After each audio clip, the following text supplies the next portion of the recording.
শীতকালের খুবই জনপ্রিয় একটি পিঠা হচ্ছে দুধ চিতই পিঠা। তবে আমি কিন্তু গরমকালে তৈরি করছি। অনেকেই বলতে পারেন যে শীতের পিঠা গরমকালে কেন তৈরি করছেন? আমার মনে হয় পিঠা খাওয়ার কোনো সময় লাগে না।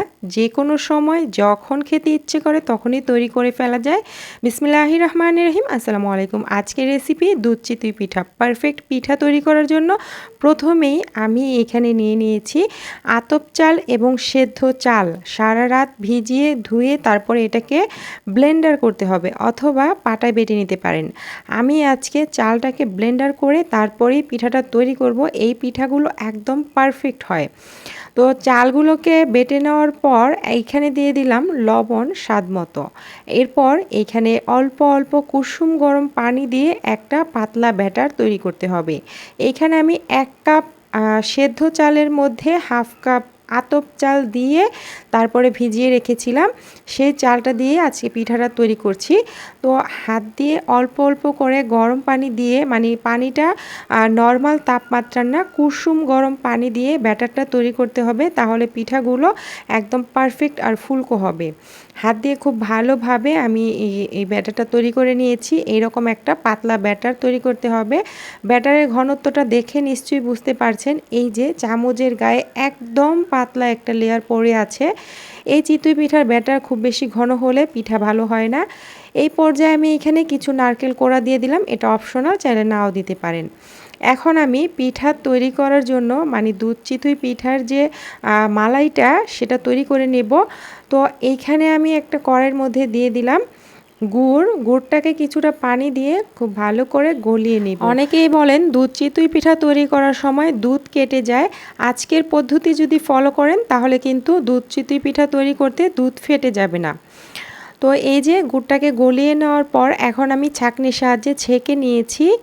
এখন এই প্যানের মধ্যে দিয়ে দিলাম 1.5 লিটার পরিমাণে লিকুইড দুধ এবং 3 থেকে 4 টেবিল চামচ গুঁড়া দুধ। এইখানে আমি 1/2 কাপ চিনি দিয়ে দিয়েছি। তবে মিষ্টিটা নিজেদের পছন্দ অনুযায়ী এখানে দিতে হবে। চিনির পরিমাণ খুবই অল্প দিয়েছি কারণ এইখানে আমি গুড় ব্যবহার করব। তো এইখানে 2টা এলাচ দিয়ে দিলাম সুন্দর একটা ফ্লেভারের জন্য। 1 চিমটি পরিমাণের লবণ দিয়ে দিলাম। যারা মিষ্টি খাবারে লবণ পছন্দ করেন না তারা স্কিপ করবেন। তো এরপরে এটাকে আমি বলক তুলে নিয়েছি। যখন খুব ভালো করে বলক চলে এসেছে তখন আরও 1 টেবিল চামচ গুঁড়া দুধ দিয়ে দিচ্ছি। গুঁড়া দুধটা কিন্তু এই পিঠার স্বাদটা অনেক বেশি বাড়িয়ে দিবে। অবশ্যই ব্যবহার করার চেষ্টা করবেন। আপনার এই দুধের শিরাটা যতটা টেস্টি হবে, এই দুধ চিতই পিঠাটা কিন্তু ততটাই টেস্টি হবে। তো এটা আমার জাল করা হয়ে গেছে। আমি চুলা থেকে নামিয়ে নিয়েছি। নামিয়ে নেওয়ার পর এই যে আগে থেকে শিরাটা তৈরি করে রেখেছিলাম সেটা এর মধ্যে দিয়ে মিশিয়ে দিচ্ছি। চুলায় থাকা অবস্থাতে এই গুড়ের শিরাটা মিক্স করলে অনেক সময় দেখা যায় দুধটা কেটে যেতে পারে। তো চুলা থেকে নামিয়ে এইভাবে মিশিয়ে নিলে কোনোভাবেই কাটার সম্ভাবনা নেই। তো এখন আমি ঢেকে রেখে দিচ্ছি। চুলায় চলে এলাম পিঠা তৈরি করার জন্য। তো পিঠা তৈরি করার জন্য এরকম একটা লোহার কড়াই নিয়েছি। কড়াইয়ের মধ্যে আমি তেল দিয়ে মুছে নিয়েছি। যখন কড়াইটা খুব ভালো করে গরম হয়ে যাবে তখন পিঠার ব্যাটারটা দিয়ে দিলাম। ছোট বড় নিজেদের পছন্দ অনুযায়ী দিতে হবে। এখন ঢাকনা দিয়ে ঢেকে দেব জাস্ট 1 মিনিটের জন্য। 1 মিনিটের মধ্যেই কিন্তু পিঠাটা হয়ে যায়। তো আমি ঢাকনা তুলে নিয়েছি, দেখতেই পারছেন মাশাআল্লাহ। চুলার হিটটা কিন্তু মিডিয়াম হিটে রাখতে হবে। মিডিয়াম টু লো হিটে যদি আপনারা পিঠাটা তৈরি করেন তাহলে একদম পারফেক্ট হবে। তো একইভাবে পিঠাগুলো আমি তৈরি করে নেব। আর এই যে প্রতিবার কিন্তু পিঠার যে খোলাটা সেটাকে একটু মুছে নিতে হবে। চাইলে তেল দিয়ে মুছে নিতে পারেন, এতে করে পিঠাগুলো সুন্দরভাবে উঠে আসবে। তো আমি পিঠার ব্যাটারটা দিয়ে দিচ্ছি। দিয়ে দেওয়ার পর ঢেকে দিব। একই পদ্ধতিতে এই পিঠাগুলোকে তৈরি করে নিচ্ছি। পিঠাগুলো কিন্তু একদম পারফেক্ট হবে এই পদ্ধতিতে তৈরি করলে। নো ফেল চিতই পিঠা। তো এখন যে গরম থাকা অবস্থাতে পিঠাটা চুলা থেকে নামিয়ে নিয়েছি সেটাকে আমি এই গরম শিরার মধ্যে দিয়ে দিচ্ছি। মানে শিরাটা গরম থাকতে হবে। পিঠার যে পিছন সাইডটা সেটাকেও দেখিয়ে দিলাম। এই যে আমি শিরাটা তৈরি করে নামিয়ে তারপরে হচ্ছে ঢেকে রেখেছিলাম। এরপর পিঠাগুলো তৈরি করতে গিয়েছি। পিঠাগুলো আমি তৈরি করছি আর একটা একটা করে এই শিরার মধ্যে দিয়ে দিচ্ছি। তো এভাবেই তৈরি করি আমি পিঠা, আর পিঠাগুলো এত সুন্দর হয়েছিল যে বলার বাহিরে। এটা দেওয়ার সাথে সাথেই বোঝা যাচ্ছে যে শিরা ঢুকে যাচ্ছে ভেতরে। তো একইভাবে আমি এই পিঠাগুলো তৈরি করছি, আর চুলা থেকে নামিয়ে এই শিরার মধ্যে দিয়ে দিচ্ছি।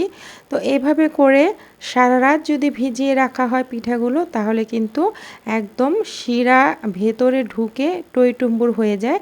তবে আমি যে পিঠাগুলো তৈরি করেছি 2 ঘন্টা পরে কিন্তু পিঠাগুলো খাওয়া যাবে এমন অবস্থা। পিঠাগুলো তৈরি করতে করতেই দেখা যাচ্ছে যে এই যে ভিজিয়ে নেওয়ার কিছুক্ষণের মধ্যেই দেখা যাচ্ছে শিরা সুন্দরভাবে ঢুকে গেছে, পিঠা নরম হয়ে গেছে। তো সারা রাত রেখে আপনারা খেতে পারেন। আমি কিন্তু কয়েক ঘন্টা পরই এটা খাওয়া হয়ে গিয়েছিল। সকালবেলা একটা পিঠা দেখিয়ে দিচ্ছি যে মাশাআল্লাহ কত সুন্দর হয়েছে। এই পিঠাগুলো এত ভালো ভিজেছে, মানে শিরা এত সুন্দরভাবে ঢুকেছে পিঠার ভিতরে, সেটা নিশ্চয়ই আর বলার অপেক্ষা রাখে না। আপনারা নিশ্চয়ই দেখেই বুঝতে পারছেন এটা কতটা পারফেক্ট হয়েছে। এটা আমি একটু কেটে দেখাচ্ছি এটা কত সুন্দর হয়েছে।